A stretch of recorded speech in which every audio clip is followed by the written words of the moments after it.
Vamos a ver en este vídeo ejemplos de recorridos de funciones. Tenemos aquí 4 funciones y vemos que la primera función, que sería esta de arriba a la izquierda, pues va a tener los puntos más bajos por encima del eje X, puesto que estas dos líneas que se prolongan de manera infinita van a ser asíntotas, ¿vale? Son asíntotas que van a ir acercándose cada vez más al eje X, pero nunca lo van a tocar, ¿vale? Por tanto, si vemos esto en el eje Y, nunca va a haber función para el valor 0 en el eje Y, ¿vale? Porque todos los puntos van a estar por encima del 0, es decir, por encima del eje X.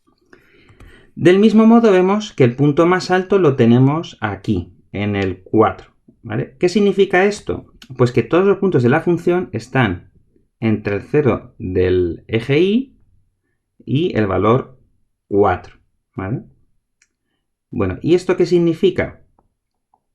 Pues que el 0 va a quedar fuera del recorrido porque nunca va a haber un punto que llegue al valor 0, ¿vale? Hemos dicho que los extremos, ¿no? que por los lados, la función se va a ir acercando cada vez más a ese punto, pero nunca va a llegar, ¿vale? Sin embargo, sí que vemos que para todos estos valores, tanto a un lado como al otro del eje, hay función. Hasta que llegamos al punto más alto, que es el 4. En el 4 también hay un valor, que sería este punto de aquí. Por tanto, el recorrido en esta función va a ir desde el valor 0 al 4. Como el 0 no va a entrar, no va a haber ningún punto de la función que tenga un valor de y 0, el 0 se deja abierto.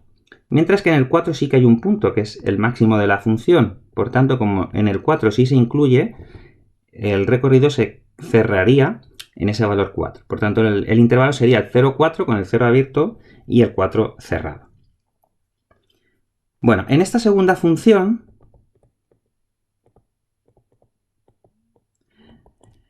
vemos que todos los valores van a estar en esta franja. Es decir, todos los valores van a estar, si yo miro en el eje Y, van a estar entre el menos 2 y el 2, ¿vale? Para todos estos valores del eje Y hay función, ¿vale? Y cabe incluir también el 2 y el menos 2, porque todos estos puntos que están aquí están justo en el valor 2 o menos 2. Por tanto, el recorrido aquí va a ir desde menos 2 a 2 y se van a incluir los extremos, ¿vale? Porque hay puntos justo para ese valor. Bueno, en el caso de la función de abajo,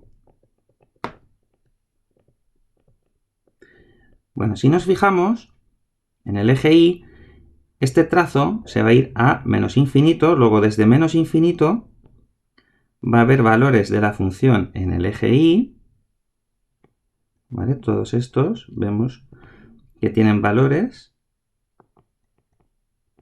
tienen puntos de la función desde menos infinito hasta llegar al 0, y en el 0 esta rama del trazo se va a ir acercando cada vez más a 0, pero nunca va a llegar. Es lo que denominamos una asíntota, ¿vale? Por tanto, esta rama nunca va a llegar a tocar el 0 en el eje Y. Y del mismo modo pasaría con este trazo de aquí, ¿vale? Nunca va a llegar al 0. Pero por encima del 0 sí que volvería a haber puntos de la función.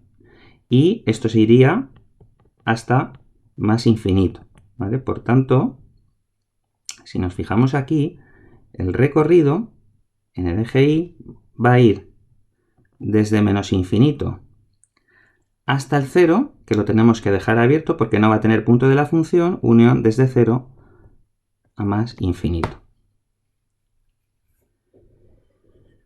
Bueno, y en esta última gráfica, aunque parece que está el trazo justo en el eje, bueno, pues lo que cabe pensar es que sucede como en el caso anterior, ¿vale? Es decir, aquí en 0, en el valor 0, hay asíntotas por los dos lados. Eso significa que no va a haber función aquí, en este punto. Estas ramas van a ir acercando cada vez más al eje X, es decir, donde la Y vale 0, pero nunca van a llegar. Y por encima, tanto un trazo como el otro van a estar cogiendo valores de Y hasta más infinito. Por tanto, el recorrido en esta función iría desde el 0 que hay que dejar abierto, porque ninguno de los dos trazos llegaría a tocar ese punto, hasta más infinito.